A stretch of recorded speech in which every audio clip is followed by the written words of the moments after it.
Like many, I've been watching the heroic protests at Standing Rock against the Dakota Access pipeline. To explain more about this story, I'm sitting down with Dennis Banks, who spent decades as a leader in the Native movement.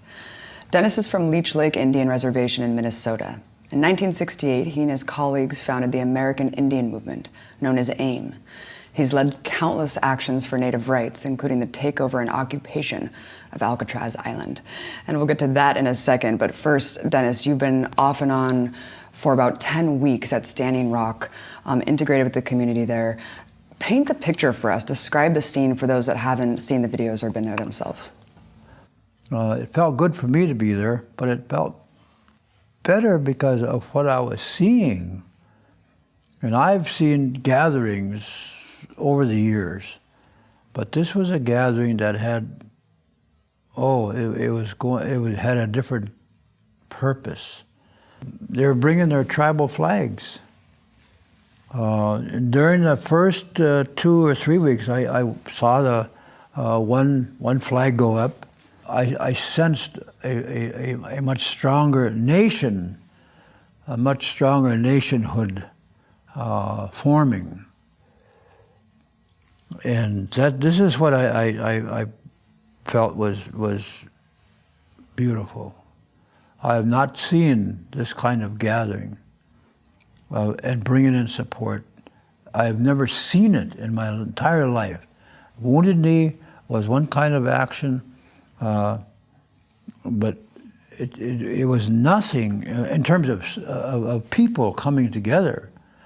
Every weekend I come back, and then I see 5 more flags, 10 more flags, 20 more flags, 100 flags, and the community building. And I would say within the 6th or 7th week, it was no longer an encampment, it was a community.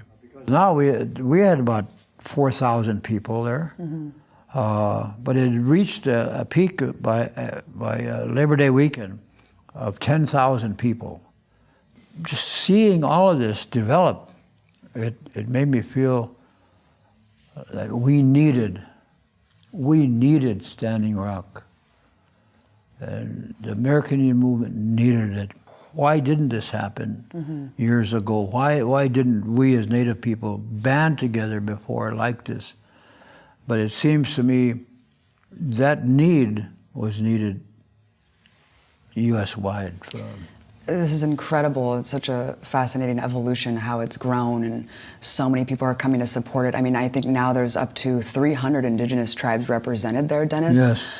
You know, what do you think really caused this kind of unprecedented mobilization? You yourself are saying that in your lifetime you haven't seen something like this. Right. I think that's why it did come about. It's really this is a true feeling of what has been lost with a lot of us. Standing Rock Sioux Tribe, Dave says, Dennis, we didn't know what was going on. When we took the stand against the Dakota Access pipeline, we didn't know what was going to happen out there. Unprecedented support came in, that other tribes now realize that we can be victorious on this one if we stick together and hold together. Let's talk about the pipeline in general. What land is it being built on? You said the Sioux Nation. Talk about the land, the environmental destruction, and what effect it would have on the communities if it does go through. Well, the pipeline, there's several pipelines, probably about 30, 40 pipelines that are going underneath all across the United States. And even on our reservation, the Chippewa Reservation in northern Minnesota, one came through ours with very little resistance. We my family went out there and was trying to say, no, can't go any further than this. But, police show up. But the pipeline, digging up stuff, and when in Archambault, when they did a great deal of research on their property, and then there's the Environmental Protection Agency has listed five species endangered. There's the two whooping crane and another crane called the least tern, T-E-R-N, and then the black-footed ferret, the pallid sturgeon, and also the gray wolf. These are all endangered species, but also this land where they were coming to is a burial site. And that is why the Standing Rock Sioux tribe said, no. Now, the Corps of Engineers called the Standing Rock Sioux tribe and talked to Dave. They talked, he said, he remembers they talked for about 15 minutes. And then when the news starts coming out, the Corps of Engineers says, well, we consulted with the tribe. And that's when Dave Archambault and the tribal council says, uh-oh, wait a while. 15 minutes on the phone is not consultation and giving permits to these people to come through that property. We have burial grounds there. There's animals there. There's this, all these species, endangered species. We're going to stop it right now. And so they filed their lawsuit against not only the Corps of Engineers for issuing those permits to these people, but also to the state of North Dakota for allowing them to. Nobody consulted with the tribe about digging, going through burial grounds. And then another aspect of the pipeline, going underneath the Missouri River. Mm-hmm. And some of it won't go all the way underneath, but we've seen them going through underneath the river, laying on the bottom of the bed there, the riverbed. That, of course, the history of safety and the leaks and the disruptions with the Dakota Access pipeline is terrible. And they said we have a good record of safety. No, it's not. It's not. It's contaminated the soil back there, contaminated the water back there, and it's contaminating the air. Now you're bringing it here, and we're saying no. And Archambault and him went out there, went right out to the site, said, no, you're going to stop right here. He got arrested. Tribal council members also standing with him, they got arrested. The tribe is, the Dakota Access pipeline is on a terribly wrong side of history on this one. It's bad. I mean, they say, we stand behind our record of safety, but they can't. And if any of that leakage goes into the Missouri River, it's going to destroy not only the river itself in that area, but all downstream. Mm-hmm. And it'll be catastrophic danger happening. So that, we are, the tribal nations in this country understand from when time first began, that we had the responsibility of being a caretaker. And that responsibility is very great and huge, and it never ends. And we assume that. I've been hearing that since I was a kid about, you got to take care of the land. You got to take care of the land. Take care of the water. You got to take care of the air. And you got to take care of the soil. Such an important set of values that's been so lost. Absolutely. On so many people in this country, Dennis. And it's quite astounding that the oil companies can say that they have this perfect safety record, considering that in the last 2 weeks there's been multiple spills that have been completely covered up by the media. I wonder why, let alone this whole protest is covered up. We've seen these photos of these dogs, these attack dogs, on some outlets, Democracy Now!, etc. The story behind this is actually quite crazy. Tell us what predicated these attack dogs, these corporate mercenaries, from unleashing them on protesters, and the burial grounds that you've been speaking of, how did that fit into this particular story? We have a walk every day, as I mentioned, all the way up to the site, and a lot of grandmas and moms make that walk. And one particular day, we saw the bulldozers scraping, and they were not supposed to be doing that. And the grandmas and the moms decided to cross over the territory onto their land. Yes, they were trespassing at that point, but they went over there, and they were going to stop the scraping, and they got really close, and they told these guys that we were going to stop you. You're not going to dig up our graves. You're not going to tamper with any of that, that sacredness of our people buried there. And then all of a sudden the dogs came out, they were trying to hold them like that, and then they were sigging the dogs loose. They didn't set them loose, but they were on a long leash, and they're letting them out, and they were attacking the women. And then, of course, the warriors just came forward and started. There was a lot of pushing and shoving, and it was horrendous to see these dogs. You picture sites of 1953 and 1954 when Bull Connors had all those dogs, and they were singing them on the walkers from Selma. It was terrible. But the women, even after getting bit there like that, and one of them had to go to they all went to the hospital, the ones that all got bit up. But they stood there. They just stood there. They weren't going to move, even after being bitten. And then, of course, then you see signs too. I mean, pictures of the dogs turning on each other, and it was bad. It was bad to see women and children being bit. That's the sadness of what.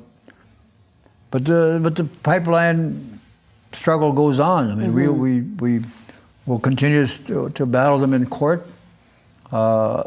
even though they've done wrong things against us on the field. We're not moving, and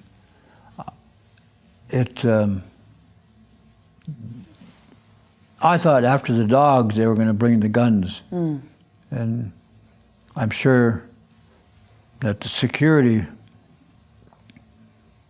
their security would want to use weapons. They brought them, and when you bring the weapons to fight, then you want to use them. Yeah, that's provocation right there. Who are these corporate mercenaries? What forces are behind this pipeline? Well, there's about 5 companies, including Phillips, including Shell, who are waiting for some of that oil to be refined, and they're investors. So they're the ones that are propelling the pipeline, because it's quite about, I don't know how many 100 billions or billion, $35 billion invested on this already. And so corporate money talks. But in the case of Standing Rock, nobody's listening to what corporate America wants. We're listening to the history of our people that are buried there. We're listening to the animals that are being hurt. Well, I have a feeling that this is why we're not hearing about this issue, because it's about the corporate class and this protection of private property that supersedes the land, supersedes the rights of Indigenous people, Dennis, and we've seen this story play out time and again over history. Back to the burial ground, someone was telling me that the site that they were bulldozing was actually not even in the path of the pipeline, and they were just doing it to kind of provoke you guys even more. That's what we felt right away, because there was no, from where they're at, the pipeline coming this way, and I think they deliberately took their machinery over here to do it and provoke an incident. Well, of course it did provoke. the people that were on, they went out of their way to come scrape over here and dig. I think that they were kind of laying the lance down. They were laying the, they wanted to fight. Mm-hmm. What's interesting about this particular situation is that dozens of people there have been arrested for vandalizing construction equipment and trespassing. However, the people that desecrated these sacred burial grounds are not getting charged with, violating these protected archaeological sites. Why is that? I think the state of North Dakota, they've also had a bad history of protecting the sites of Native Americans all across North Dakota. And I don't want to say each governor's been racist, but there's a lot of racism that still exists in North Dakota and South Dakota. Mm-hmm. I think that's part of the reason is that a lot of money is going to be, as long as that pipeline is flowing through North Dakota, they're going to be making money. And all of this is in violation of long-standing constitutionally protected treaties. There's two treaties, that come into play. One is the 1851 treaty, Fort Laramie Treaty, and the other one is the 1868 treaty. And so they both are both signatories of the U.S. government are on it, plus the chiefs, Red Cloud signatures on mm-hmm. them, and saying that our land will never be disturbed. As a matter of fact, that was one of the statements that in making the U.S. government, the lands and the properties of Native people will never be disturbed.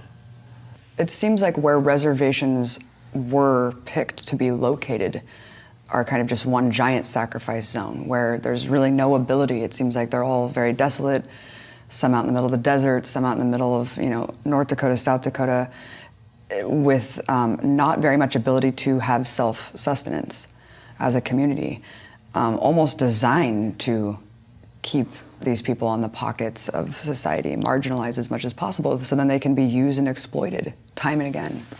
I think the history of putting us on land that what they thought was no value to the land, and suddenly, in many places there's natural resources.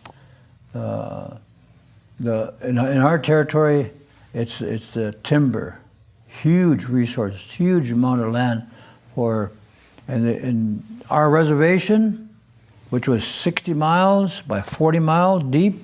The state of Minnesota and the U.S. government working together, they took half of our reservation and declared it as the Chippewa National Forest. At first, it was called Minnesota National Forest, but they wanted to change it, so they changed it to Chippewa National Forest, as if we, Chippewas, had something, this was part of our national forest, but it's not. Find the riches, find the resources, and you'll find change of the policy between the government and the Native people, change the understanding, change the target. And so every place is filled with gold. You find gold on the reservations. Find oil, it's on the reservations. Change the language of the treaties. Change the treaties. Make a new treaty. And that's what they did. They wanted to destroy our identity. And they put us on these boarding schools. I'm one of them that they put in these boarding schools. Destroy, kill the Indian, save the man. And over 100,000 children were taken from their homes and pulled, and a lot in our family, and I'm fighting, where am I going? And my mom and my grandma are right there, and I'm trying to hold on to them, and they come and take us apart. And, But that scene was, multiply that by 100,000 children that were taken by force from their mothers and from their grandmas and grandparents. That destroyed the language, destroyed the songs. As a matter of fact, you couldn't sing any native song. You couldn't speak any native language. The vernacular would be English, and English only. That's how they wrote it up. In the boarding schools? Yeah. And there was corporal punishment there. But there was also, I mean, I was in a school where there was priests and nuns. And that was the first one, and I heard the screams. And I was part of the screams. And the running away, and the beatings, and the whippings by belts and leather, and raping. I heard those screams. I hear it today. I said I would never forgive this government for allowing a policy like that to be inflicted upon us. And so historical trauma is still with us. And that's when Standing Rock happened. All of this trauma and saying, hey, we're going to go. We got to go support them at all costs. For people who don't understand how devastating the Wounded Knee massacre was, over 150 Lakota people were slaughtered at Wounded Knee, 1890. Not too long ago, Dennis. And you know, you hear the mainstream media kind of picking up on points whenever there's a horrific mass shooting, like at the Pulse nightclub, and they say this is the biggest mass shooting, biggest massacre in the history of America. Why is it that whether it be white mobs killing, you know, black people, where there's 150 people killed as well in the early 1900s, why is it that the slaughter of both black and Native people are omitted and continue to be omitted from the historical record? Because I don't think they want us to be part of the meanness of the United States. That's what it is. They're very mean. History's been, they've been mean to us, and they've hurt us. And I don't think they want that shown forever. But as long as I'm alive, I'm going to say this is what happened in 1890. This is what happened in 1864 at Sand Creek Massacre. And time again, there's been pain and hurt. You know, Dennis, all of this is happening from Pine Ridge to the Navajo Nation to the Dakota Pipeline. All of this is happening within the context of a complete extermination and genocide of Native peoples in this country that I feel like needs to be brought up and understood when these struggles are happening today. What can we do? What can people do that are watching help the Native peoples, help the Dakota Pipeline struggle? Meet me at Standing Rock. I say that to everybody listening.